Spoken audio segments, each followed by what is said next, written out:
cioè venendo da Roma si vede la chiesetta di Santo Nannini, dietro la chiesetta c'è una stazione, c'è un'antica stazione di sosta.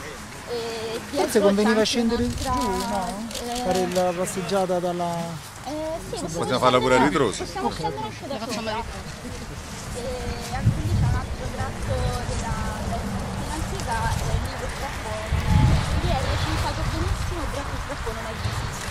Però anche quella è stata recentemente acquisita dalla sovrintendenza capitolina, che anche in quell'area si sta adoperando per farla pulire e per restituirla al territorio. Diciamo, immagino che il progetto di scavo sarebbe grande, nel senso che poi sono state individuate aree... Allora lì è già scavata e diciamo più così sono già state riportate invece diverse le tracce insomma di epoca romana.